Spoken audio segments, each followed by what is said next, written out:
Hello everyone, welcome to our new episode of Hack Lab 101 series, जहाँ पर मैं आज आपको एक ऐसे टूल के बारे में बताऊंगा जो कि आपको एक्सेस फाइंड करने में बहुत हेल्प करेगा। तो चलिए आज के इस वीडियो को स्टार्ट करते हैं। टूल का नाम है डालफॉक्स। डालफॉक्स बेसिकली एक ओपन सोर्स टूल है जो कि आपके एक्सेस को फाइंड करने में और उसे ऑटोमेट करने में हेल्प करता है। तो इसको इंस्टॉल करने के लिए अगर आपके पास डिफरेंट वर्जन है गो लैंग्वेज के आपके मशीन में, तो आप उस बेस पे यूज़ कर सकते हैं, दोनों में से कोई भी। और अगर फिर भी नहीं होता है तो आप गिट क्लोन करके डायरेक्ट गो बिल्ड करके भी इंस्टॉल कर सकते हैं। तो मैं चेक कर लेता हूँ। वैसे तो इस पर प्री इंस्टॉल्ड है, फिर भी चेक कर लेते हैं।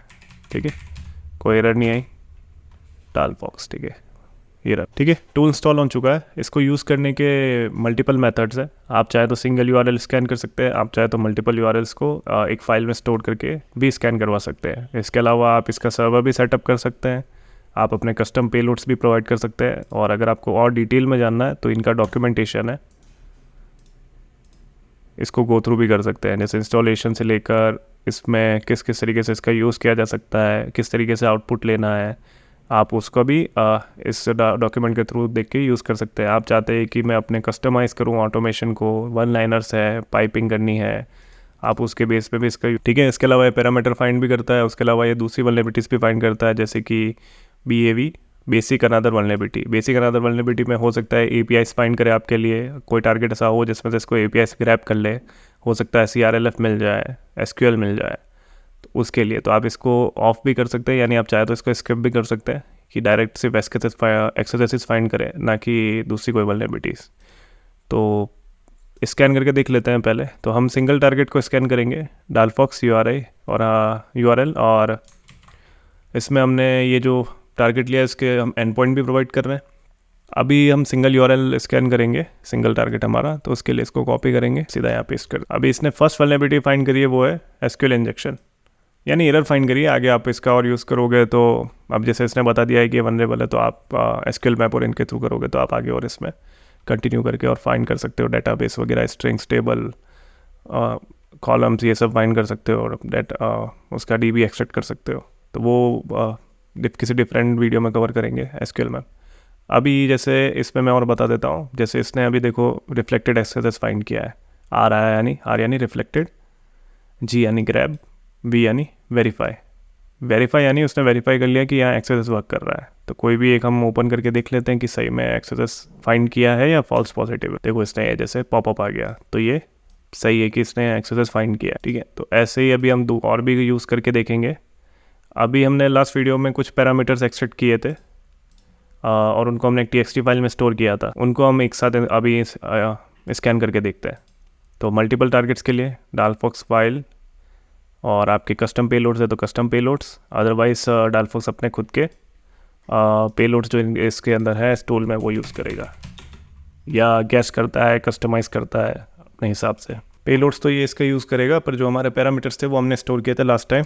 तो फोल्डर था पैरम स्पाइडर का, रिजल्ट्स, फिर इसमें test.php, फिर हमने GF से एक्सट्रैक्ट करके रख लिए थे अलग से एक्सेस बेस्ड पैरामीटर्स। तो डायरेक्ट यही।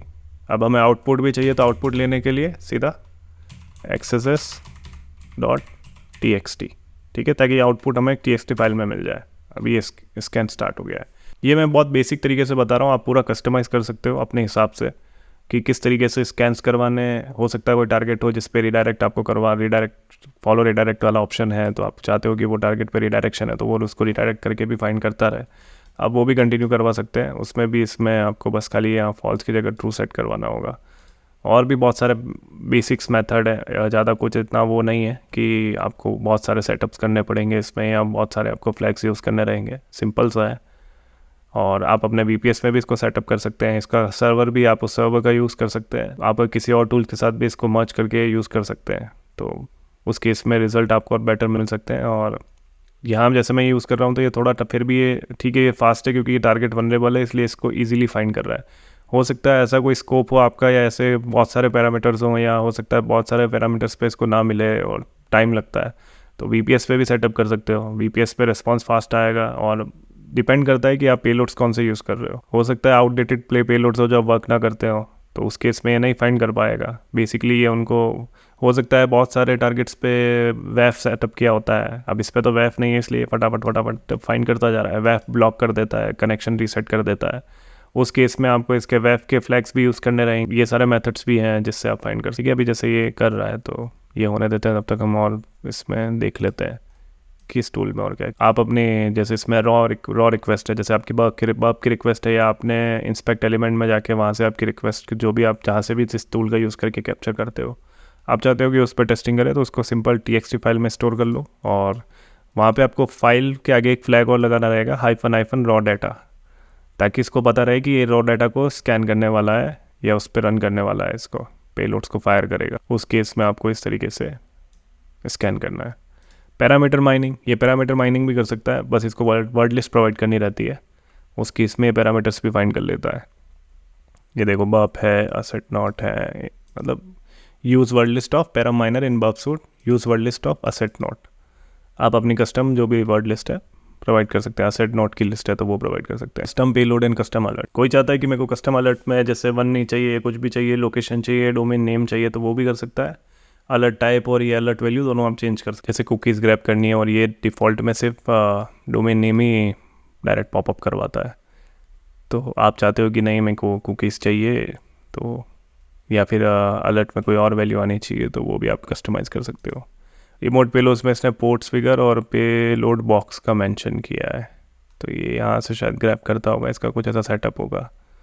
तो ये भी आप बाकी कोड वगैरह कैसे क्या वर्क करता है, उसके वर्क फ्लो चेक करना हो तो ठीक है। इसके मोड्स हैं, URL है, पाइपलाइन है, अदर टूल्स के साथ पाइपिंग करते करते भी यूज़ हो सकते हैं। स्टोर्ड एक्सेस है, सर्वर है, वेब बेस्ड रिक्वेस्ट भेजनी हो तो आप सर्वर का यूज़ कर सकते हो। बेसिकली एक्सप्लेन करने के लिए POC का फॉर्मेट कैसा है वो है, तो वो G का जो मैंने बताया था ग्रैब, और R का जो रिफ्लेक्ट और रिफ्लेक्टेड, और V का वेरीफाई, ठीक है। इंजेक्टेबल पॉइंट्स आपको चाहते हो कहाँ कहाँ आपको इंजेक्ट करवाना है किस पे, तो उस केस में आप ये कर सकते हो। रिजल्ट इन जेसन फॉर्मेट में आपको पूरा डाटा देगा कि कैसे क्या क्या स्कैन किया, कितना टाइम लगा, यानी रिक्वेस्ट, ये रिस्पॉन्स, उसके बेस पे जैसे बर्ब में हम देखते हैं उस तरीके से बताएगा थोड़ा, ठीक है। ड्यूरेशन आ गया, स्टार्ट टाइम, एंड टाइम, ऐसे तरीके से आप आउटपुट ले सकते हो जेसन में। ग्लोबल फ्लैग्स तो यही है कि ब्लाइंड एक्सेस का जैसे आप अपना प्रोवाइड कर सकते हो, अपना कोई भी है, जैसे यहाँ तो मैंने ऐसे ही सैम्पल के लिए मेंशन किया था,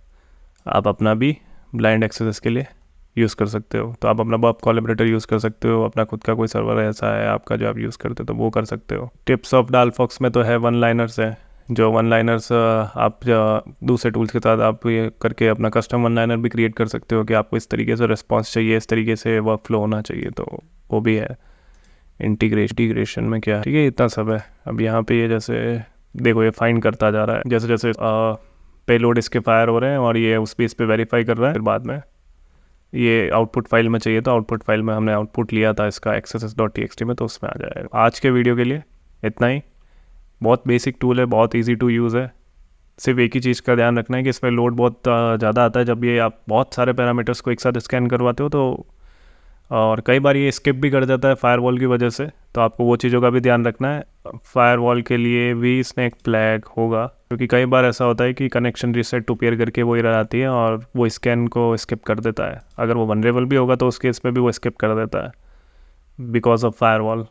वेब सेटअप किया होता है आजकल, मोस्ट सारे ही डोमेन्स में वेब सेटअप होता है। जैसे मैंने बोला था फॉलो रिडायरेक्ट, आपको रिडायरेक्ट कितनी बार ऐसे टारगेट्स होंगे जिनमें रिडायरेक्शन होगा, तो आप वहाँ पे जैसे हमारे इस रिक्वेस्ट में जो स्कैन हमने शुरू किया उसमें फॉल्स आ रहा है क्योंकि हमने सेट नहीं किया था फॉलो रिडायरेक्शन, तो आप फॉलो रिडायरेक्शन का भी सेट कर सकते हो। इसमें वो ऑप्शन तो होगा ही होगा कि रिक्वेस्ट में डिले हो सकता है, ताकि वो फायरवॉल को ना लगे कि कोई स्पैम हो रहा है या कोई अटैक परफॉर्म हो रहा है, वो आप इसमें कर सकते हो। Delay integer millisecond between send to same host, तो आप यहाँ ये चेंजेस कर सकते हो। उससे क्या होगा आपकी वेब को ये नहीं लगेगा कि कोई अटैक परफॉर्म हो रहा है या कोई स्कैनिंग परफॉर्म हो रही है, वो क्या ब्लॉक नहीं करेगा रिक्वेस्ट को।